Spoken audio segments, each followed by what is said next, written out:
오늘 하나님께서 우리에게 주시는 말씀은 누가복음 10장 17절로 20절입니다. 신약성경 110페이지 누가복음 10장 17절부터 20절까지 우리 다 같이 일어나셔서 우리 4절을 한 목소리로 같이 봉독하도록 하겠습니다. 70인이 기뻐하며 돌아와 이르되 주여 주의 이름이시면 귀신들도 우리에게 항복하더이다. 예수께서 이르시되 사탄이 하늘로부터 번개같이 떨어지는 것을 내가 보았노라. 내가 너희에게 뱀과 정갈을 밟으며 원수의 모든 능력을 제어할 권능을 주었으니 너희를 해칠 자가 결코 없으리라. 그러나 귀신들이 너희에게 항복하는 것으로 기뻐하지 말고 너희 이름이 하늘에 기록된 것으로 기뻐하라 하시니라. 아멘. 할렐루야. 아까 신장로님 스와힐리어로 인사하는 걸 알려주셨는데 너무 잘하지요. 제가 복수로 한번 해볼게요. 예수 아나와 뺀다. 예수님은 여러분을 사랑합니다. 아까는 예수 안 낳고 예수님은 당신을 사랑합니다. 근데 여러분이니까 예수 아나와 뺀다. 남이미 피아 니나와 뺀다. 저 역시 여러분들을 사랑합니다. 잠깐 기도하겠습니다. 하나님 감사합니다. 너무 기쁩니다. 예수님이 우리의 구원자 되시기 때문에 기쁘고 우리가 이 땅에 살다 언젠가 하나님께서 부르실 때 천국문에서 반갑게 만날 수 있는 큰 특권을 주심에 기쁘고 오늘 또 이렇게 주일날 함께 예배드릴 수 있어서 기쁘고 또 오랜만에 성도님들을 만날 수 있는 기회를 주셔서 기쁘고 모든 것이 기쁨뿐입니다. 오늘 기쁨의 본질이라는 말씀을 듣게 되고 또 지난 2개월 동안 하나님께서 은혜로 저희 부부를 인도해 주셔서 선교 사역을 감당하고 돌아왔는데 그 부분을 또 함께 나눌 때에 하나님이 함께하여 주시옵소서. 예수님의 이름으로 기도했습니다. 아멘. 금요일 날 아침에 이렇게 돌아오는데요. 2달 만에, 거의 2달 만에 왔거든요. 근데 제가 깜짝 놀란 거 있죠. 차를 이제 우리 둘째 아들이 운전해서 이렇게 아파트로 돌아오는데 우리가 떠날 때는 이 가로수 나무가 푸르렀어요. 근데 어느덧 노란해지기 시작하는 거예요. 그래서 제가 순간적으로 깜짝 놀랐어요. 야, 이렇게 시간이 빨리 가는구나. 그래서 다시 한번 도착하자마자 집에 오기 전에 가로수를 보고 결단한 것이 있습니다. 이렇게 세월이 빨리 가는데 내 인생이 빨리 가는데 더 열심히 사역해야 되겠다 하는 결단을 했습니다. 근데 사역할 때 어떻게 해야 되나? 기쁨으로 해야지 하는 새로운 각오를 갖게 됐습니다. 오늘 말씀 본문이 뭐냐면 누가복음 10장 17절에서 20절 말씀이죠. 그런데 사실은 1절부터 20절까지를 여러분들께서 마음에 드시면 좋겠습니다. 기쁨의 본질을 알라 하는 제목입니다. 어떤 일이든지 기쁨으로 하면 능률이 오릅니다. 많이 들었던 얘기잖아요. 그러나 기쁨이 없으면 불만이 생기고 또 억지로 하게 되고 억지로 하면 잘 풀리지 않고 잘 풀리지 않다 보면 사고 나고 그러더라고요. 선교 일도 똑같습니다. 사회생활도 웃음이 있고 기뻐하는 생활은 자신뿐만이 아니라 이웃에게도 큰 활력을 불어일으켜 줍니다. 여러분 한 주간 사시면서 얼마나 웃으셨습니까? 저는 이 GBC교회에 이렇게 들어와서 참 오늘도 기뻤던 게 뭐냐면 예배가 경직되지 않았어요. 이 목사님이 웃음으로 쫙 한번 해주시고 또 찬양 인도자께서 딱 웃음으로 뒷받침해 주시고 제가 할 일은 뭔가 저도 한번 웃음으로 시작하지 않아야 될까 하는 책임감을 갖게 됐습니다. 아이고, 이렇게 바쁜 세상에 몸도 피곤한데 뭐 그렇게 웃을 일이 있습니까? 라고 하는 분들이 계실지 모르지만, 그래서 더 웃어야 합니다. 그래서 더 기뻐해야 됩니다. 그래서 어떤 분이 그랬습니다. 웃음과 기쁨은 마치 부부 사이와 같다 그랬습니다. 예화 하나 들을게요. 어느 날 토끼가 당근이 너무 먹고 싶었어요. 근데 이 당근을 어디 가서 사야 되나 고민하다가 여기저기 다니는데 무슨 약국이라고 써 있어요. 그래서 저기 가면은 당근을 살 수 있겠구나. 그래서 약국에 들어갔습니다. 약사 아저씨가 어서 오세요 하고 보니까 토끼예요. 이 토끼가 무슨 약을 사러 왔나? 근데 토끼가 묻는 거예요. 약사 아저씨, 당근 파나요? 그러니까 약사분이, 야 이놈아, 약국에서 무슨 당근을 파냐, 시장에 가야지. 알겠습니다. 그래 나왔어요. 그리고 집에 와서 가만히 생각해도 그래도 당근이 먹고 싶은 거예요. 그래서 다시 나가서 또 똑같은 약국에 또 들렸습니다. 토끼니까, 그쵸? 또 들렸어요. 아저씨, 당근 팔아요? 그러니까는 이 약사분이 자기가 놀림 당하는 것 같은 기분이 드니까 화를 버럭 내면서, 약국에서 무슨 당근을 파냐고, 시장에 가야지. 너 다시 한 번만 더 오면 그 큰 귀를 가위로 확 잘라버릴 거야. 그게 토끼가 도망 나왔어요. 집에 와서 가만히 생각해도 그래도 당근이 먹고 싶은 거예요. 그래서 다시 한번 약국을 찾아갔습니다. 그리고 약사분한테 그렇게 물었습니다. 아저씨, 가위 팔아요? 그러니까는 약국 아저씨가, 야, 약국에서 무슨 가위를 팔어, 약을 팔지. 그랬더니, 그럼 당근이 있어요?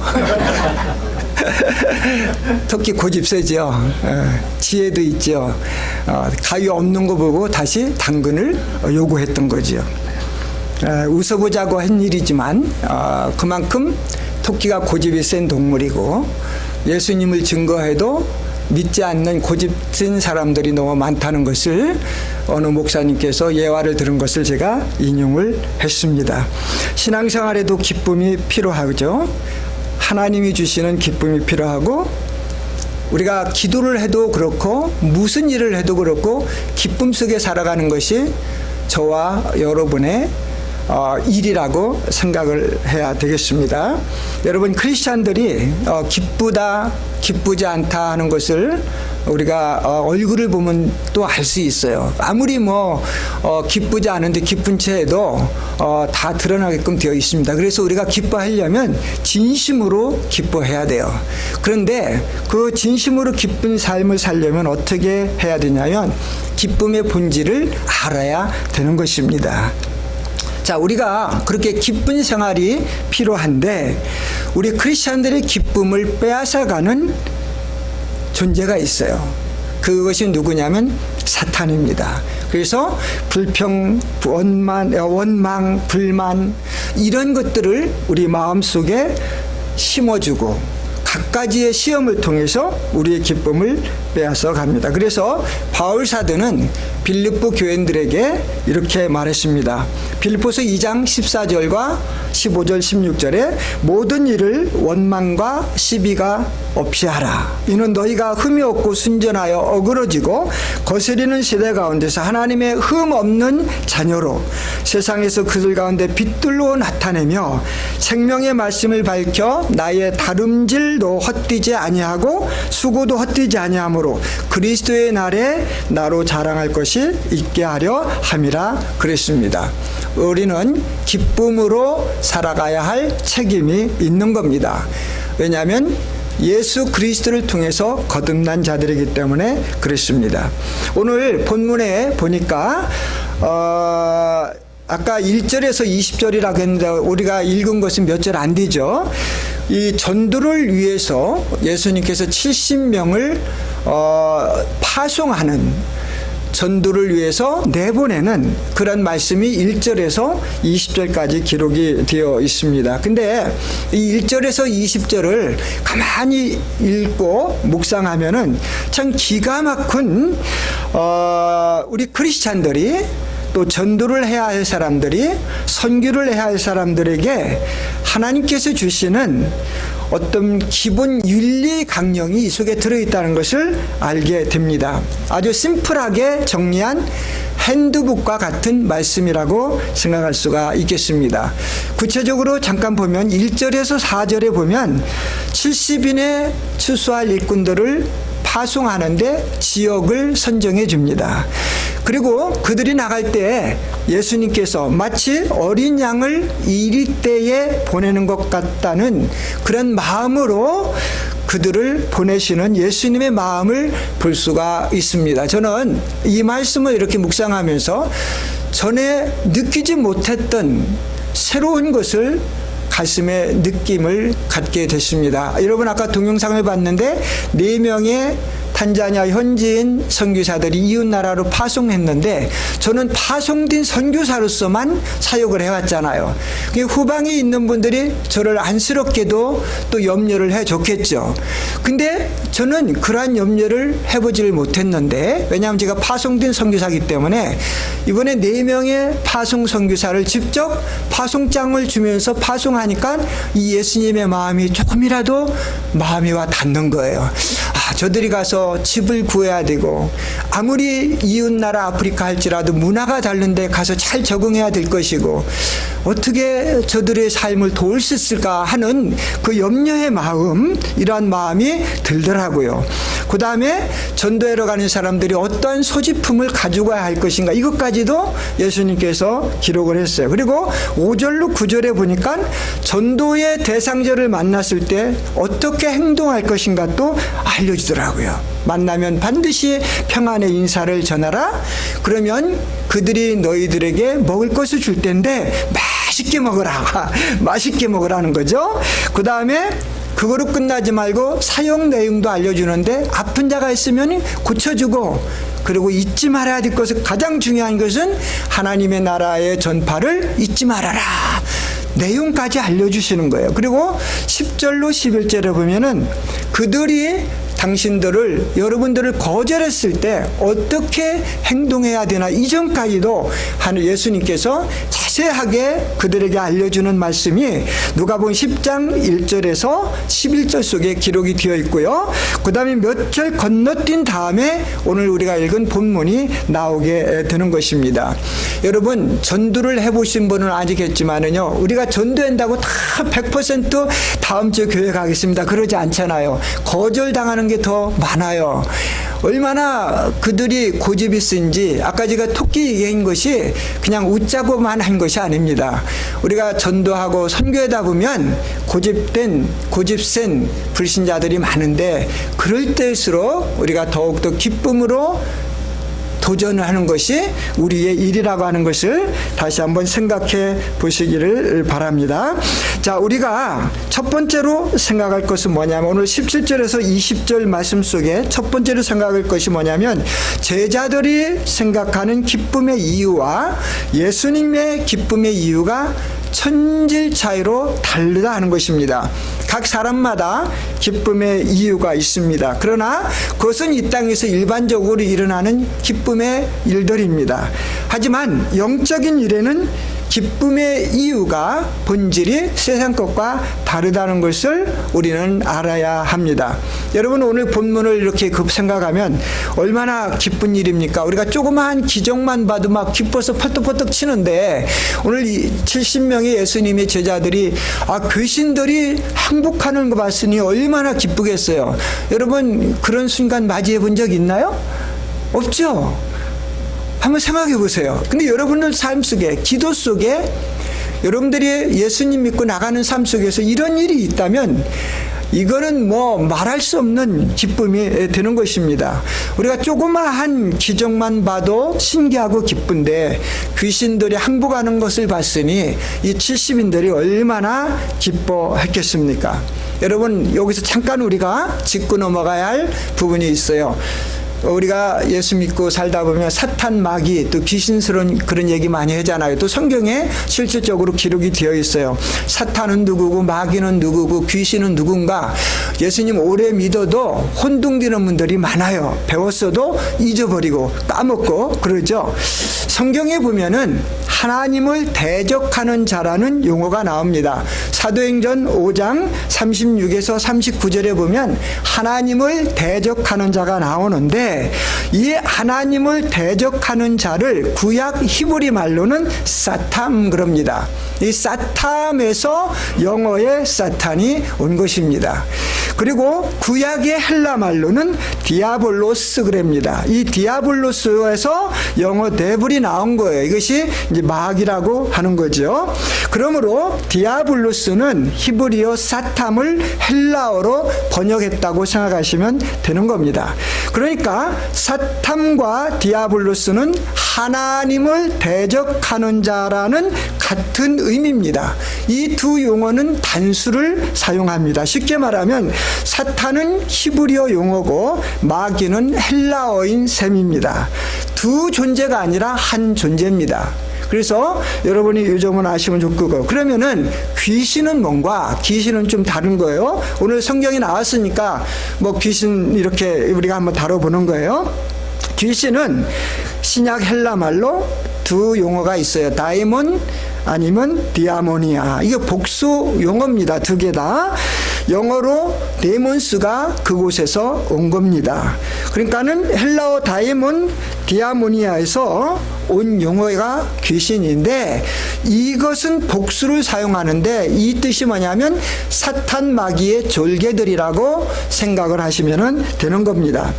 사탄의 졸개들이 무릎 꿇고 항복하는 것을 예수님의 제자들이 보니까 너무 기뻤던 겁니다. 그래서 주님 앞에 돌아와가지고 주님한테 보고를 하는 것입니다. 우리가 보니까 귀신들이 항복을 했습니다. 막 어쩌지 모르는 거야, 기뻐서. 그런데 여러분, 우리가 생각할 것은 제자들은 어떤 기쁨을 가지고 있었냐면 눈에 보이는 현상의 것에 얻는 기쁨의 무게를 더 두었습니다. 귀신들이 항복하는 장면을 직접 눈으로 본 것입니다. 이것이 잘못된 것은 아닙니다. 분명 기쁜 일입니다. 그러나 눈에 보이는 마귀의 졸개들의 항복에만 기뻐하느라 정말 왕초가 하늘에서 떨어지는 것을 못 봤다는 데에 문제가 있는 것입니다. 예수님의 말씀하시는 기쁨의 본질은 뭐냐면 보이지 않는 영하는 것에 대한 기쁨이었습니다. 그래서 20절에 너희 이름이 하늘에 기록된 것에 대한 가지고 기뻐하라, 그렇게 말씀합니다. 여러분, 마태복음 5장 11절로 12절에 우리가 잘 아는 말씀이 있잖아요. 나를 인하여 너희를 욕하고 핍박하고 거짓으로 너희를 거스르는 모든 악한 말을 할 때는 너희에게 복이 있나니 기뻐하고 즐거워하라. 왜? 하늘에서 너희 상이 크다고 그렇게 했습니다. 그러면서 옛날 선지자들도 다 그런 핍박을 견뎠지만 기쁨으로 승리했다 하는 것입니다. 핵심은 뭐냐면 이 땅에서는 볼 수 없지만 천국에서 얻을 기쁨이 더 크다는 것입니다. 우리가 여기에 소망을 걸고 살아가는 사람들입니다.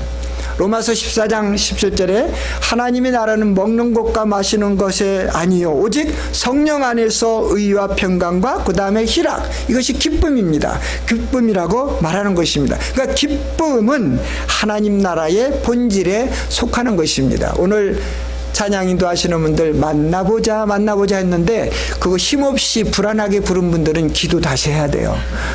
우리가 그 찬양을 기쁘게 부를 수 있는 것은 기쁨의 본질인 천국에 입성하는 그 문에서 우리가 함께 만날 수 있기 때문에 기뻐하는 거예요. 저도 은혜 많이 받았습니다. 오늘 찬양하면서. 자, 어떤 기쁨이 우리에게 필요하냐면 변치 아니하시는 주님이 주시는 기쁨이 우리에게 필요한 겁니다. 할렐루야. 자, 두 번째로 생각할 점은 뭐냐면 눈에 보이는 현상적인 것으로만 기뻐할 때 반드시 문제가 옵니다. 그 문제가 뭐냐면 실망하기가 쉽습니다. 여러분, 예수님의 제자들이 눈으로 본 기적의 사건을 보고 기뻐했습니다. 여러분, 기적은 항상 일어나는 것이 아니죠. 그렇죠? 자, 기적은 뭡니까? 그냥 심플하게 생각하면은 우리 같은 피조물인 사람들이 할 수 없는 것을 창조주 하나님만이 하시는 것이 기적이에요. 근데 이것을 항상 보여주지 않잖아요. 그런데 눈에 보이는 순간만 생각하면 내일은 안 보여줄 수도 있는데 실망하기가 쉽다는 겁니다. 자, 이거를 예를 들어 볼게요. 마태복음 19장 26절 이하에 보면 어느 부자 청년이 예수님께 와서 제가 어떻게 해야 영생을 얻을 수 있습니까? 천국에 갈 수 있습니까? 이렇게 물었습니다. 그랬더니 예수님이 이거 하고 이거 했느냐? 다 했습니다. 그래, 그러면 돌아가서 네 거를 팔아서 이웃에게 주고 나를 따르라 했더니 이 청년이 근심하면서 돌아갔습니다. 그때 예수님께서 무슨 말씀을 하시냐면 낙타를 비유한 겁니다. 부자는 낙타가 천국에 들어가는 것이 바늘기로 들어가는 것보다 더 어렵다. 낙타가 들어가는 것이 더 쉽다. 이렇게 말씀을 한 거예요. 부자가 천국 못 간다는 소리 아닙니다. 저는 아프리카에서 설교할 때도 우리 예수 믿는 사람은 최대한 할 수 있으면 잘 살아야 되는 거예요. 본이 되어야 하는 거예요. 경제적으로도. 그러나 내 마음대로 될 수 없으니까 이것은 하나님의 주권이니까 우리가 하나님 앞에 신실하게 맡기면 되는 겁니다. 그렇죠? 자, 그랬더니 예수님의 제자들이 물어봤습니다. 그렇다면 누가 다 천국에 갈 수 있습니까?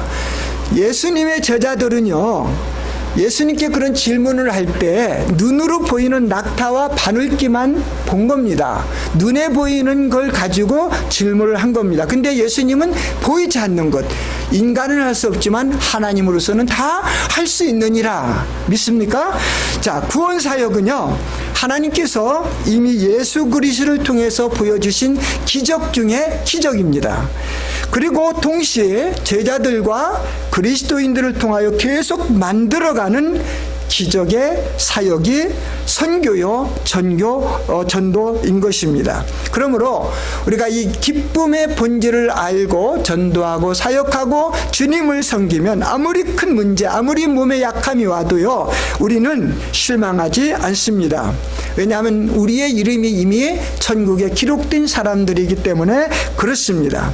귀신들이 항복하는 일도 중요하지만 더 중요한 것은 우리의 이름이 그 일로 인해서 하나님의 자녀로 인해서 천국에 기록된 것이 더 기쁘다는 것을 오늘 예수님이 그들에게 알려주고 있는 겁니다. 자, 세 번째로 생각할 것이 뭐냐면 복음을 전함으로 열매 거두는 기쁨, 이것이 또 하나의 기쁨의 본질에 속합니다. 우리뿐만 아니라 뒤돌아보면 많은 사람들의 이름이 하늘 생명책에 기록된다면 얼마나 기쁘겠습니까? 그런데 복음의 씨앗을 뿌리러 가는 길에는 항상 좋은 길만 있지는 않습니다. 때로는 중간중간 파인 길도 있고요, 장애물도 있고요, 도로가 막혀서 돌아가야 될 때도 있습니다. 그러나 중요한 것은 꾸준하게 인내하다 보면 반드시 열매를 거두게 되는 것입니다. 시편 126편, 우리가 너무 잘 아는 말씀 5절 6절, 눈물로 씨를 뿌리는 자는 기쁨으로 거두리라. 울면서 씨를 가지고 나가 뿌리는 자는 단을 가지고 기쁨으로 돌아오리라 그랬습니다. 별의 별 도로가 우리의 장애물로 앞에 있다 할지라도 우리가 예수님 주시는 이 명령 붙들고 믿음으로 나가면 반드시 우리는 승리하게 되어 있다는 말씀입니다. 여러분, 우리가 예수님을 믿고 나갈 때 좁은 문과 넓은 문 이런 말씀을 많이 읽잖아요. 마태복음 7장 13절로 14절에 나오죠. 좁은 문으로 들어가라. 멸망으로 인도하는 문은 크고 그 길이 넓어 그리로 들어가는 자가 많고 생명으로 인도하는 자는 문은 좁고 길이 협착하여 찾는 이가 적다 그랬습니다. 좁은 문의 의미는 신앙으로 들어가는 첫 관문입니다. 이것을 어떤 신학자들은 회개라고 합니다. 여러분, 회개가 쉬운 거예요? 어려운 거예요? 회개가 보통 어려운 것이 아닙니다. 그래서 회개하라 천국이 가까웠느니라 세례 요한이 외친 것입니다. 회개는 결코 쉬운 것이 아닙니다. 그러나 회개를 하면 그만한 열매, 그만한 축복을 얻게 되는 것입니다. 자, 협착의 길이 있습니다. 이것은 신앙생활이 만만치 않다는 이야기입니다. 마태복음 5장 10절로 12절에 보면 의를 위하여 핍박을 받는 자는 복이 있다 그랬습니다. 그런데 뒤에 따라오는 말씀이 뭐냐면 천국이 저희 것이라. 나를 인하여 너희를 욕하고 핍박하고 거짓으로 너희를 거스려 모든 악한 말을 할 때 너희에게 복이 있나니 기뻐하고 즐거워라. 왜? 하늘의 상임이 크니라. 그렇게 말씀을 한 겁니다. 반대로 넓은 문의 의미는요, 불신앙이 가져다주는 이 땅에서의 자유스러운 삶을 이야기합니다. 하지만 결과는 생명과 멸망으로 나눠지게끔 되어 있습니다. 자, 그런데 오늘 말씀에 기쁨의 본질, 기뻐하라고 했는데 무엇을 기뻐하는 거예요? 이 아주 중요한 포인트를 제가 짚고 넘어가겠습니다. 무엇 때문에 우리는 기뻐해야 되느냐? 첫째로 하나님께서 저와 여러분의 삶을 지켜보시기 때문에 기뻐하는 것입니다. 이것이 17절 19절 말씀에 나와 있어요. 보세요. 70명의 제자들이 돌아와서 기쁨을 예수님께 말했습니다. 주여, 주의 이름으로 귀신들도 우리에게 항복하더이다. 그러니까 예수님께서 사탄이 하늘에서 번개에 떨어지는 것처럼 내가 봤다, 그렇게 얘기했거든요. 제자들은 설마 주님께서 우리가 나가서 전도하는 것을 지켜보고 계셨겠다라고 생각을 안 할 수도 있습니다. 그런데 예수님은 그들을 지켜보고 있는 거예요. 어떻게 아셨습니까? 하늘에서 사탄이 떨어지는 것을 봤다는 의미는 사탄의 졸개들인 마귀들이, 귀신들이 예수님의 제자들 앞에 항복하는 것도 봤다는 겁니다. 그것을 봤다는 것은 예수님의 제자들을 지켜보고 계셨다는 거예요. 여러분, 이것이 우리의 기쁨인 것입니다. 우리가 어떠한 상황에 처했든지요, 예수님은 저와 여러분을 지켜보고 계십니다. 그런데 예수님의 제자들은 귀신이, 졸개들이 항복하는 것을 보느라 진짜 왕초가 사탄이 하늘에서 떨어지는 것을 보는 기쁨을 누리지 못한 겁니다. 이것을 예수님이 제적한다고 생각할 수도 있는 것입니다. 주님의 눈은, 주님의 마음은 항상 우리를 주시하고 계심을 믿으시기를 바랍니다. 로마서 8장 34절로 39절, 제가 시간상 다 읽진 않고 4절 35절, 그 다음에 38절 39절 읽을게요. 누가 정죄하려? 죽으실 뿐 아니라 다시 살아나시는 그리스도 예수시니 그는 하나님 우편에 계신 자요 우리를 위하여 간구하시는 자시니라. 누가 우리를 그리스도의 사랑에서 끊으려? 환난이나 곤고나 핍박이나 기근이나 적신이나 위험이나 칼이라. 여러분이 7가지는 우리 예수 믿는 사람들이 살아가는 현장에서 일어나는 일들이라는 것을 기억하시기 바랍니다. 자, 그런데 38절에 보면 내가 확신하노니 사망이나 생명이나 천사들이나 권세자들이나 현재일이나 장래일이나 능력일이나 높음이나 깊음이나 다른 아무 피조물이라도 우리를 주 예수 그리스도 안에는 하나님의 사랑에서 끊을 수가 없느니라. 그렇게 말씀합니다. 저는 이제 오늘 선교 얘기를 조금 할게요. 목사님 시간 조금 괜찮죠? 예. 뭐 끝나면 친교 시간인데 그냥 친구 시간 조금 저기 하고 그렇게 합시다. 2달 얘기를 다 할 수는 없고요. 6월 말에 한국으로 떠났습니다. 우리 아프리카의 리빙스턴 보이스 세미나리 중학교 학생들 12명과 교사 2명이 한국 견학 방문을 왔는데 그때 안내하기 위해서 그랬습니다. 코비드 이전까지 그 행사가 진행이 됐는데 코비드 때문에 못에다가 처음으로 이번한 거예요. 그래서 한 열흘 동안 정말 학생들과 재미있게 또 바쁘게 그리고 기쁘게 모든 일정을 다 소화하고 이제 학생들도 탄자니아로 돌아가고 저희들도 탄자니아로 돌아갔습니다. 탄자니아 가서 한 일은 참 많아요. 첫째 제일 중요한 것이 뭐냐면 아까 여러분 동영상 봤던 탕가 크리스천 바이블 칼리지의 그 알룸나이 호미커밍 데이가 매 2년마다 있는데 이번에 제8번째, 제8회 알룸나이 그 총동창회가 열렸습니다. 그런데 매해 2년마다 열리는 다른 동창회보다 이번 동창회가 더 감격스럽고 뜻이 있었던 건 뭐냐면 저희 부부가 선교지를 다 이양시키고 나와서 새롭게 하나님께로부터 받은 사역의 내용이 뭐냐면 하나의 미랄을 다시 땅에 심는 겁니다. 그래서 하나의 미랄이 땅에 떨어져 죽지 아니하면 하나 그대로 있고 죽으면 많은 열매를 맺느니라. 거기에서 저희들이 은혜를 받고, 그렇다면 이 하나의 미랄이 누군가 생각 중에 탄가 신학교 400명이 넘는 졸업생들이 미랄이구나 하는 것을 발견을 하게 되고, 그들을 그 속에서 선교사 사명 있는 사람들을 훈련시켜서 탄자니아 이웃 나라에 보내는 그 사명을 받게 된 것이죠. 그래서 그곳에 현지인 선교사 양성학교를 세우는 그 작업이 이제 시작이 됐습니다. 그런데 이번 그 알룸나이 모임에서 400명이 넘는 우리 동문들 중에서 한 4분의 1 조금 넘게 참석을 했어요. 그것도 많이 한 거예요. 지역의 어려운 상황을 놓고 보면은. 그들이 왔을 때 이 세계 선교를 앞으로 탄자니아가 책임져야 된다 하는 그러한 마음을 갖고 모든 말씀의 포커스가 다 거기에 맞춰진 거예요.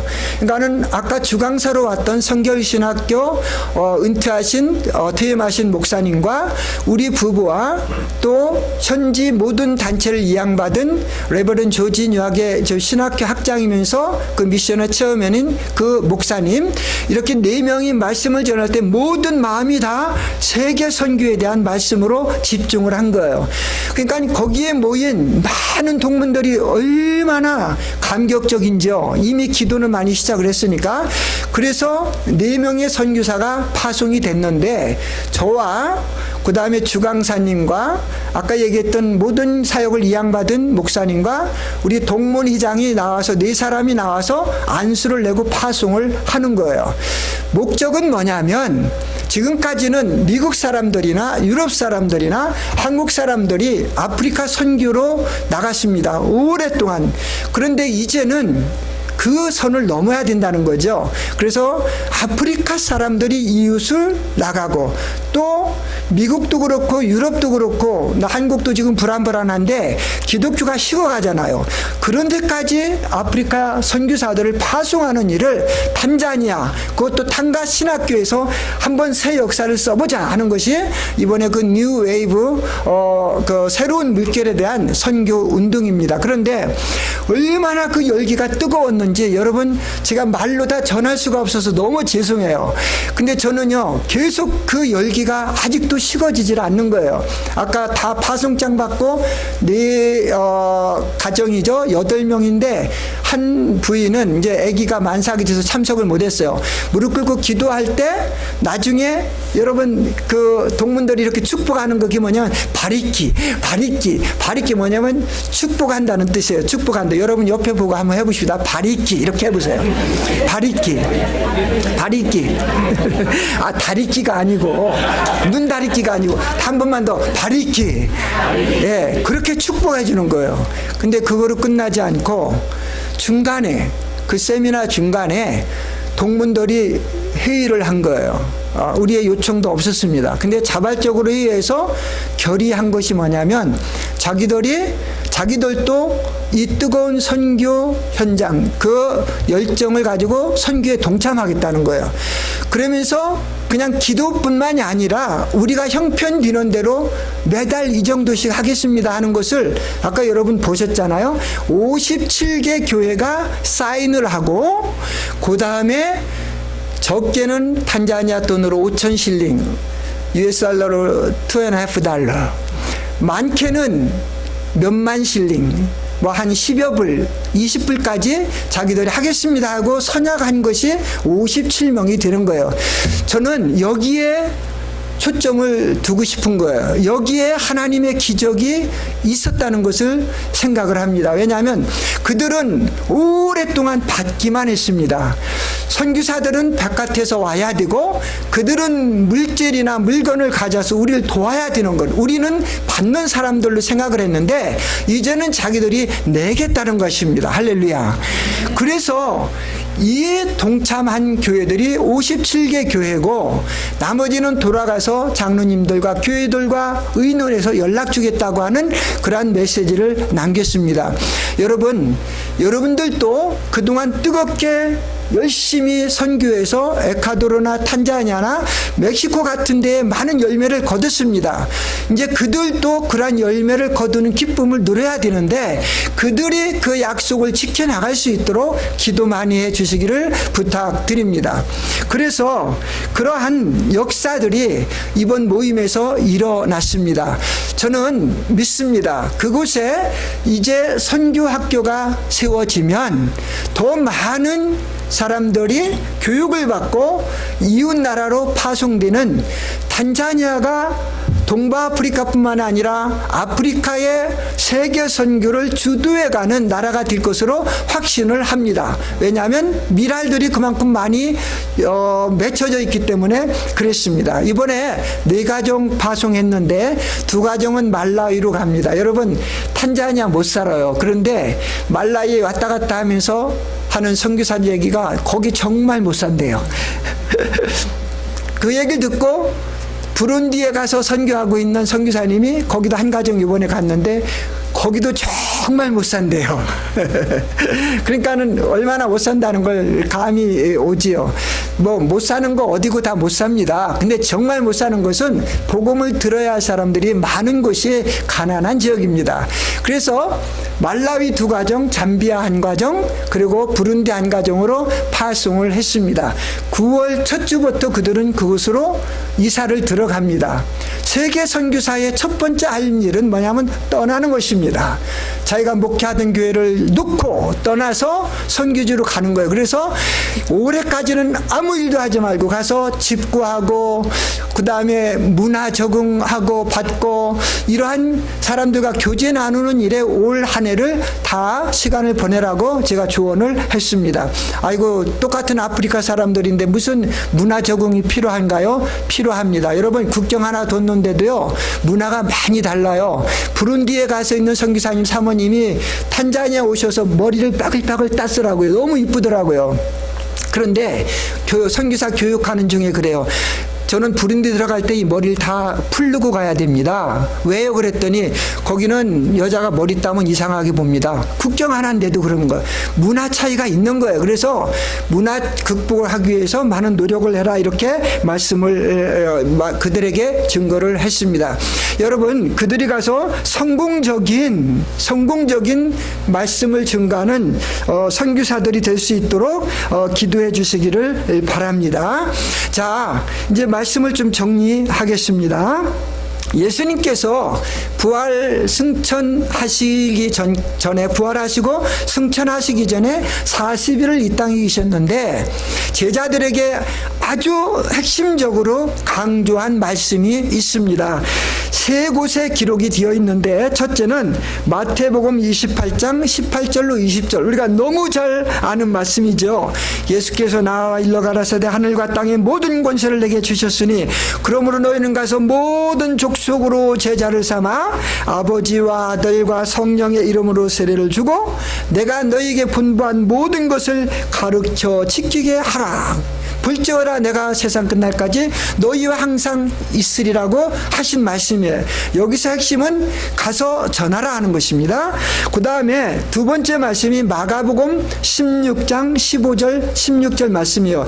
또 가라사대 너희는 온천에 다니며 만민에게 복음을 전파하라.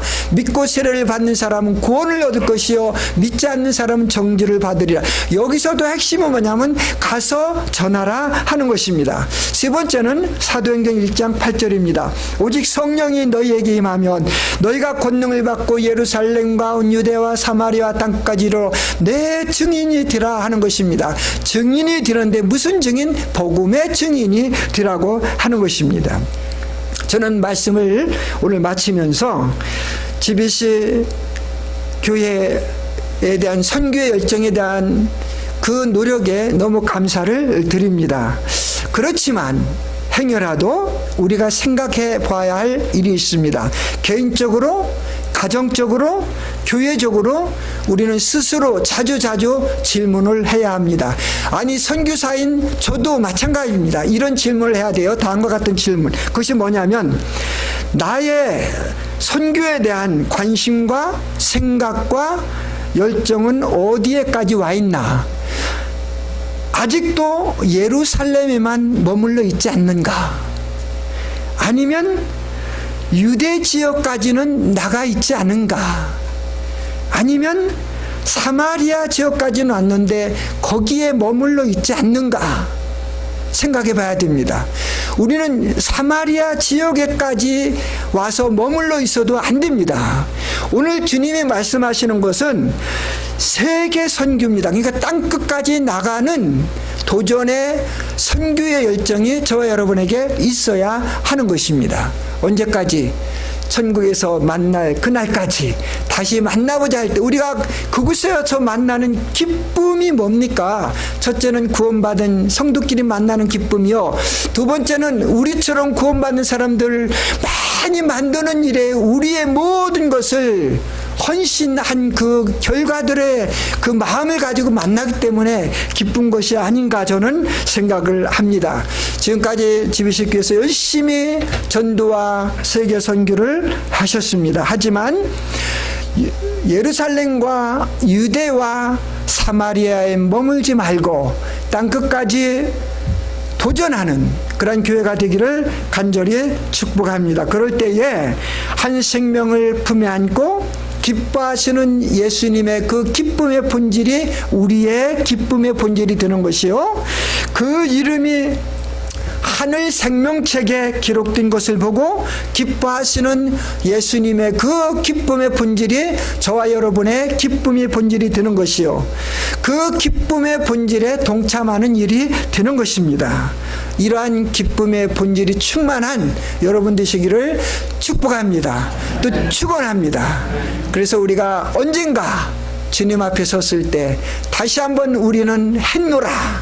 여러분, 우리 당가신학교 동문들 이번에 모여서 구호를 외쳤는데 그 구호를 제가 그 나라 말로 한번 하고 한국말로 번역해 드릴 테니까 마음속에 여러분 그 한국말을 기억하세요. 니나웨자. 이건 뭐냐면 나는 할 수 있다. 우나웨자. 당신도 할 수 있다. 시시투나웨자. 우리는 할 수 있다. 그거예요. 무엇을? 선교를, 전교를. 여러분 할 수 있죠? 한번 해볼까요? 니나웨자. 아니야. 한국말로 합시다. 나는 할 수 있다. 당신도 할 수 있습니다. 우리는 할 수 있습니다. 무엇을? 세계 선교를. 기도하겠습니다. 하나님 감사합니다. 우리가 힘들고 피곤하고 때로는 고통스러운 일이 있어도 복음을 들고 이웃을 전도하고 복음을 들고 세계에 나갈 수 있는 특권을 얻었음에 이 기쁨을 주셨음에 하나님 앞에 감사를 드립니다. 하나님, 눈에 보이는 그런 것만 통해서 기쁨을 얻지 않게 하시고 눈에 보이지 않지만 미래에 확약받은 하나님의 선물을 바라보며 기뻐할 수 있는 우리 모두가 되게 하여 주시옵소서. GBC 교회를 축복하셔서 여러 곳에 선교를 합니다. 하나님이 열정이 식어지지 않게 하시고 예루살렘에만 머물지 있지 않게 하시고 유대 땅에만 머물러 있지 않게 하시고 사마리아 땅에까지 와서 쉬는 것이 아니라 땅끝까지 도전하는 교회가 될 수 있도록 도와주시옵소서. 예수님의 이름으로 기도했습니다. 아멘.